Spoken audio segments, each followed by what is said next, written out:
പ്രിയപ്പെട്ട സുഹൃത്തുക്കളെ, മുരളി ഗോപി കഥയും തിരക്കഥയും സംഭാഷണം എഴുതുകയും പൃഥ്വിരാജ് സുകുമാരൻ സംവിധാനം ചെയ്യുകയും നായകനായി മോഹൻലാൽ വരികയും ചെയ്ത എമ്പുരാൻ എന്ന സിനിമ കളക്ഷൻ റെക്കോർഡുകൾ ഭേദിച്ചുകൊണ്ട് ഇപ്പോഴും സിനിമാ തിയേറ്ററുകളിൽ ഹൗസ്ഫുള്ളായി ഓടിക്കൊണ്ടിരിക്കുകയാണ്. ഈ സിനിമ റിലീസ് ചെയ്തത് 27-ാം തീയതിയാണ്. പക്ഷെ നമ്മൾ ഇനി കാണാൻ പോകുന്നത് എന്താണ്? അതിൻ്റെ നിർമ്മാതാക്കളും അതിൻ്റെ പിന്നിൽ പ്രവർത്തിച്ചവരും സ്വമേധയാ എഡിറ്റ് ചെയ്തു എന്ന് പറയുന്നത് പോലെയുള്ള ഒരു എഡിറ്റിങ്ങിന് വിധേയമായിട്ടുള്ളൊരു വെർഷനാണ് നമ്മൾ ഇനിയും കാണാൻ പോകുന്നത്. സ്വാഭാവികമായും കണ്ടവർ തന്നെ വീണ്ടും കാണാനുള്ള സാധ്യത ഞാൻ കാണുന്നുണ്ട്. സുഹൃത്തുക്കളെ, ഇത് പറയുന്നത് എന്താണ്? അത് പറയുന്നത് അതിൻ്റെ നിർമ്മാതാക്കളും പിന്നണി പ്രവർത്തകരും സ്വമേധയാ നടത്തിയ എഡിറ്റിംഗ് ആണ് ഇപ്പം നടന്നിട്ടുള്ള എഡിറ്റിംഗ്. അത് 14 ഭാഗത്ത് മുറിച്ചിട്ടുണ്ട് എന്ന് പറയുന്നുണ്ട്, 38 ഭാഗത്ത് മുറിച്ചിട്ടുണ്ട് എന്ന് പറയുന്നുണ്ട്. എന്തായാലും നല്ലപോലെ അതിനകത്ത് കത്രിക വയ്ക്കപ്പെട്ടിട്ടുണ്ട്. അപ്പോൾ ആ കത്രിക വയ്ക്കപ്പെട്ടത് അല്ലെങ്കിൽ ആ റീ എഡിറ്റിംഗ് നടത്തപ്പെട്ടത് പൊതുജനങ്ങൾക്കുണ്ടായിട്ടുള്ള ബുദ്ധിമുട്ടുകൾ പരിഗണിച്ചുകൊണ്ട് തങ്ങൾ സ്വമേധയാ നടത്തിയ എഡിറ്റിംഗ് ആണ് എന്നാണ് അതിൻ്റെ പിന്നണി പ്രവർത്തകരും മോഹൻലാലും ഉൾപ്പെടെയുള്ളവർ നമ്മളോട് പറഞ്ഞിട്ടുള്ളത്. അതിലേറ്റവും പ്രധാനപ്പെട്ടത് മോഹൻലാലിൻ്റെ വിശദീകരണമാണ്. മോഹൻലാൽ 3 ദിവസങ്ങൾക്ക് മുമ്പ് നടത്തിയ ഒരു പ്രതികരണം ഇങ്ങനെയായിരുന്നു: ലൂസിഫർ ഫ്രാഞ്ചൈസിൻ്റെ 2ാം ഭാഗമായ എമ്പുരാൻ സിനിമയുടെ ആവിഷ്കാരത്തിൽ കടന്നുകൂടിയിട്ടുള്ള ചില രാഷ്ട്രീയ സാമൂഹ്യ പ്രമേയങ്ങൾ എന്നെ സ്നേഹിക്കുന്നവരിൽ കുറേ പേർക്ക് വലിയ മനോവിഷമം ഉണ്ടാക്കിയതായി ഞാൻ അറിഞ്ഞു. ഒരു കലാകാരൻ എന്ന നിലയിൽ എൻ്റെ ഒരു സിനിമയും ഏതെങ്കിലും രാഷ്ട്രീയ പ്രസ്ഥാനത്തെയോ ആശയത്തോടോ മതവിഭാഗത്തോടോ വിദ്വേഷം പുലർത്തുന്നില്ല എന്ന് ഉറപ്പുവരുത്തേണ്ടത് എൻ്റെ കടമയാണ്. അതുകൊണ്ട് തന്നെ എൻ്റെ പ്രിയപ്പെട്ടവർക്കുണ്ടായ മനോവിഷമത്തിൽ എനിക്കും എമ്പുരാൻ ടീമിനും ആത്മാർത്ഥമായ ഖേദമുണ്ട്. ഒപ്പം അതിൻ്റെ ഉത്തരവാദിത്വം സിനിമയ്ക്ക് പിന്നിൽ പ്രവർത്തിച്ച് ഞങ്ങൾ എല്ലാവരുടേതുമാണെന്ന തിരിച്ചറിവോടെ അത്തരം വിഷയങ്ങളെ നിർബന്ധമായും സിനിമയിൽ നിന്ന് നീക്കം ചെയ്യാൻ ഞങ്ങൾ ഒരുമിച്ചു തീരുമാനിച്ചു കഴിഞ്ഞു. ഇതാണ് അദ്ദേഹത്തിൻ്റെ പോസ്റ്റ്. അപ്പം ഈ കണ്ടവർക്കുണ്ടായിട്ടുള്ള മനോവിഷമത്തിൽ ഞങ്ങൾക്ക് ഖേദമുണ്ട്, അതുകൊണ്ട് ഞങ്ങൾ ഒരുമിച്ചത് ആ വിഷയങ്ങൾ നീക്കാൻ തീരുമാനിച്ചു കഴിഞ്ഞു എന്ന് പറഞ്ഞുകൊണ്ട് ആണ് ഈ മാറ്റങ്ങൾ ഇപ്പോൾ വരുത്തിയിട്ടുള്ളത്. എന്നാൽ യഥാർത്ഥത്തിൽ ഈ റീ എഡിറ്റിങ്ങിൻ്റെ കാരണം ഈ മനോവിഷമമാണോ? പൂർണ്ണമായുമല്ല എന്ന് ഞാൻ പറയുന്നില്ല, കുറച്ചൊക്കെ അതാണ് എന്നുള്ളത് ശരിയാണ്. കാരണം ഇവിടെ ഭരിക്കുന്ന പാർട്ടിയുടെ പ്രത്യയശാസ്ത്രത്തിനെതിരായിട്ടുള്ള ആശയങ്ങൾ ആ സിനിമയിൽ കടന്നുകൂടിയിട്ടുണ്ട്. അതിനുള്ള പരസ്യമായിട്ടുള്ള എതിർപ്പ് അവർ പ്രകടിപ്പിച്ചിട്ടുണ്ട്. അപ്പം അതുകൊണ്ട് തന്നെ അതൊന്നും മാറ്റാതെ നിലനിൽക്കാൻ കഴിയില്ല എന്നുള്ളത് കൊണ്ട് അവരുടെ നിർബന്ധത്തിന് വഴങ്ങിയാണ് ഇത് മാറ്റിയത് എന്നുള്ളത് നമുക്കെല്ലാവർക്കും അറിയാം. അപ്പം അതുകൊണ്ട് അത് പൂർണ്ണമായും അതല്ല എന്ന് ഞാൻ പറയുന്നില്ല. പക്ഷേ എനിക്കെൻ്റെ പ്രേക്ഷകരോട് പറയാനുള്ളത്, ഈ റീ എഡിറ്റിങ്ങിൻ്റെ ഏറ്റവും പ്രധാനപ്പെട്ട കാരണം എന്ന് പറയുന്നത് ഈ സിനിമയുമായി ബന്ധപ്പെട്ടിട്ടുള്ള 2 പേർ അവർ നടത്തുന്ന അനധികൃത ഇടപാടുകളാണ് എന്നുള്ളതാണ്.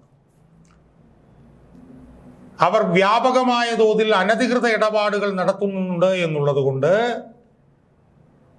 ഈ എഡിറ്റിങ്ങിന് തയ്യാറാവാതിരുന്നാൽ, അല്ലെങ്കിൽ അധികാരികൾക്ക് മുമ്പിൽ ഭരണകൂടത്തിന് മുമ്പിൽ തൊഴുകയോടെ മൂക്ക് മുട്ടിച്ച് നിന്നില്ലെങ്കിൽ ഈ പറഞ്ഞ 2 പേരും നടത്തുന്ന അനധികൃതമായിട്ടുള്ള ഇടപാടുകൾ ഭരണകൂടം കൈകാര്യം ചെയ്യാൻ തീരുമാനിച്ചാൽ ഈ 2 പേരും അഴിയെണ്ണുന്ന സാഹചര്യത്തിലേക്ക് പോയാൽ പോലും അത്ഭുതപ്പെടാനില്ല എന്നുള്ളത് കൊണ്ടാണ് ഈ സിനിമ എഡിറ്റ് ചെയ്യാൻ അവർ പ്രധാനമായും തീരുമാനിച്ചത് എന്നാണ് എനിക്ക് സൂചിപ്പിക്കുക.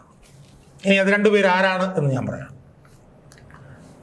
നമുക്കറിയാലോ, ഈ സിനിമ പ്രൊഡ്യൂസ് ചെയ്യുമെന്നും പറഞ്ഞ് ദീർഘനാളും മാസങ്ങളും ഉണ്ടായിരുന്നത് തമിഴ്നാട്ടിലെ ലൈക്ക പ്രൊഡക്ഷൻസ് എന്ന് പറഞ്ഞ ഒരു സെറ്റുകാരായി. അവർ തമിഴ്നാട്ടിലെ പ്രധാനപ്പെട്ട ഒരുപാട് സിനിമകൾ പ്രൊഡ്യൂസ് ചെയ്ത ഒരു വലിയ പ്രൊഡക്ഷൻ കമ്പനിയാണ്. പക്ഷേ ആ ലൈക്ക പ്രൊഡക്ഷൻസ് പെട്ടെന്ന് അവസാന ഘട്ടമായപ്പോൾ ഇതിൻ്റെ നിർമ്മാണത്തിൻ്റെ ഭാഗത്തു നിന്ന് അവർ പിന്മാറിയപ്പോൾ ഒരു പ്രതിസന്ധി ഉണ്ടായി. ആ പ്രതിസന്ധി ഉണ്ടായപ്പോൾ അതിലേക്ക് കടന്നു വന്ന ഒരാളാണ് ശ്രീമൻ ഗോപാലൻ. അദ്ദേഹം തെക്കേ ഇന്ത്യയിലെ തന്നെ വലിയ വ്യവസായികളിൽ ഒരാളാണ്. ചിട്ടി കമ്പനിയാണ് പ്രധാനപ്പെട്ട തൊഴിലെങ്കിലും അദ്ദേഹം കൈവയ്ക്കാത്ത മേഖലകളില്ല. കോളേജ്, ആശുപത്രി, പിന്നെ ഫുട്ബോള്, ഹോട്ടല്, അങ്ങനെ അദ്ദേഹം കൈവയ്ക്കാത്ത മേഖലകളില്ല. പക്ഷേ അദ്ദേഹത്തിൻ്റെ പ്രധാനപ്പെട്ട കച്ചവടം എന്ന് പറഞ്ഞാൽ ചിട്ടിക്കച്ചവടമാണ്.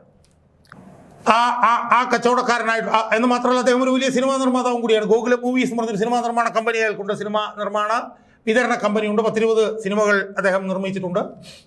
അപ്പോൾ ഈ മേഖലകളിലൊക്കെ പ്രവർത്തിക്കുന്ന ഒരു പ്രധാനപ്പെട്ട വ്യവസായികളിൽ ഒരാളാണ് ശ്രീമൻ ഗോകുലം ഗോപാലൻ. അപ്പോൾ ഈ ലൈക്ക പ്രൊഡക്ഷൻസ് പിന്മാറിയതോടുകൂടി ശ്രീമൻ ഗോകുലം ഗോപാലൻ ഈ സിനിമ ഏറ്റെടുക്കുകയും എമ്പുരാൻ ഇന്ന് നമ്മുടെ മുമ്പിൽ തിയേറ്ററുകളിലേക്ക് വരുമ്പോൾ അതിൻ്റെ പ്രൊഡ്യൂസർ എന്നുള്ള നിലയിൽ നമ്മുടെ മുമ്പിൽ നിന്നുള്ളത് ശ്രീമൻ ഗോകുലം ഗോപാലനാണ്. അപ്പോൾ ശ്രീമൻ ഗോകുലം ഗോപാലിനെ സംബന്ധിച്ചിടത്തോളം ഈ സിനിമ എഡിറ്റ് ചെയ്യാതിരിക്കാൻ ഗോകുലം ഗോപാലിന് കഴിയുകയില്ല. ചിന്തിക്കാൻ പോലും ഗോകുലം ഗോപാലിന് പറ്റില്ല. കാരണം എന്താ? ഗോകുലം ഗോപാലൻ വലിയ ഒരു കള്ളക്കച്ചവടം നടത്തുന്ന ആളാണെന്നുള്ള ആരോപണം വ്യാപകമായി സമൂഹത്തിലുണ്ട്. അദ്ദേഹം നടത്തുന്ന ചിട്ടിക്കച്ചവടം തന്നെ ഇന്ത്യയിൽ ഏറ്റവും വലിയ ചിട്ടിത്തട്ടിപ്പാണെന്ന് പറഞ്ഞ് ഞാൻ തന്നെ 2-3 ആഴ്ചകൾക്ക് മുമ്പ് ഒരു വീഡിയോ ഞാൻ ചെയ്തിരുന്നു. അദ്ദേഹത്തിൻ്റെ ഗോകുലം ചിട്ടീസ് ആൻഡ് ഫിനാൻസ് എന്ന് പറയുന്ന ആ സംവിധാനം ഇന്ത്യയിൽ ചിട്ടിയുടെ മേഖലയിൽ നടക്കുന്ന ഏറ്റവും വലിയ ചിട്ടിത്തട്ടിപ്പ് നടത്തുന്ന ഒരു സംവിധാനമാണെന്ന് കാര്യകാരണ സഹിതം ഞാൻ വീഡിയോ ചെയ്തിരുന്നു. ആ വീഡിയോയിൽ ഞാൻ പറഞ്ഞിരുന്നത് ഇയാൾക്ക് ഒരു 10-30,000 കോടി രൂപയുടെയെങ്കിലും ആസ്തി ഉണ്ട് എന്നുള്ള ആരോപണമുണ്ട് എന്നുള്ളതിനെ കുറിച്ചിട്ട് ഞാൻ പറഞ്ഞിരുന്നു. എന്നാൽ അദ്ദേഹം ഡിക്ലെയർ ചെയ്തിട്ടുള്ളത് ഏതാണ്ട് 6-7,000 കോടി രൂപയുടെ മാത്രമേ ഉള്ളൂ എന്നുള്ള കാര്യം ഞാൻ പറഞ്ഞിരുന്നു. എന്ന് മാത്രമല്ല കള്ളപ്പണം വെളുപ്പിക്കുന്ന പരിപാടിയും ഇയാൾക്കുണ്ട് എന്നുള്ള വ്യാപകമായ ആരോപണമുണ്ട് എന്നുള്ള കാര്യവും ഞാൻ പറഞ്ഞിരുന്നു. അപ്പോൾ എന്തായാലും ഷെയ്ഡിയായിട്ടുള്ള അനധികൃതമായിട്ടുള്ള കച്ചവടത്തിൽ ഏർപ്പെട്ടിരിക്കുന്ന ഒരു പ്രധാനപ്പെട്ട ഒരു വ്യവസായിയാണ് ഗോകുലം ഗോപാൽ എന്നുള്ളത് വ്യാപകമായി ജനങ്ങളുടെ ഇടയിൽ ബോധ്യമുള്ള കാര്യമാണ്.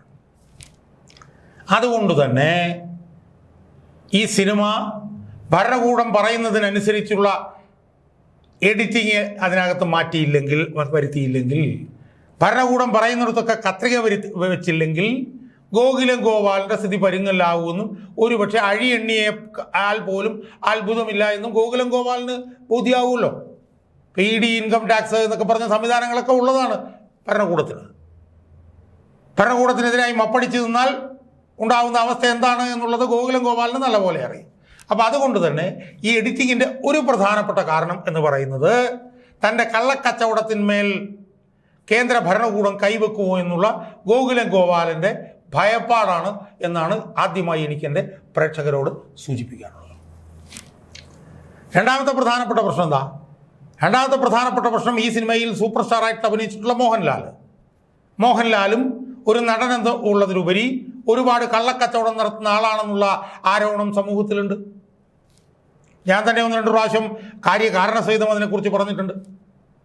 മോഹൻലാലിൻ്റെ സിനിമാ നിർമ്മാണ കമ്പനിയായിട്ടുള്ള ആശീർവാദ് പ്രൊഡക്ഷൻസ് എന്ന് പറഞ്ഞിട്ടുള്ള ആ സിനിമാ നിർമ്മാണ കമ്പനിയുടെ ഉടമയായിട്ടുള്ള ആൻ്റണി പെരുമ്പാവൂര് മോഹൻലാലിൻ്റെ ബിനാമിയാണെന്നുള്ള ആരോപണം വ്യാപകമായി ഉയർന്നിട്ടുണ്ട്. ആശീർവാദ് സിനിമാസ് നിർമ്മിക്കുന്ന സിനിമയുടെ പ്രൊഡക്ഷനുമായി ബന്ധപ്പെട്ടിട്ടുള്ള പണം എന്താണ്, അതിൻ്റെ സ്രോതസ് എന്താണ്, അത് കള്ളപ്പണമാണോ വെള്ളപ്പണമാണോ, കള്ളപ്പണം വെളുപ്പിച്ചതാണോ എന്നൊക്കെ ഉള്ള വ്യാപകമായിട്ടുള്ള ചർച്ച സമൂഹത്തിലുണ്ട്. ഇപ്പോൾ മോഹൻലാൽ തന്നെ കഴിഞ്ഞ 10 വർഷം നോക്കിക്കഴിഞ്ഞാൽ എത്രയോ സിനിമകൾ മോഹൻലാൽ അഭിനയിച്ചേണ്ടൊരു 95% സിനിമകളും പൊട്ടുകയാണ് ചെയ്തിട്ടുള്ളത്. എന്നാലും മോഹൻലാൽ വീണ്ടും സിനിമയിൽ അഭിനയിക്കുന്നു. അപ്പോൾ ഈ പണങ്ങൾ എവിടുന്ന് വരുന്നു?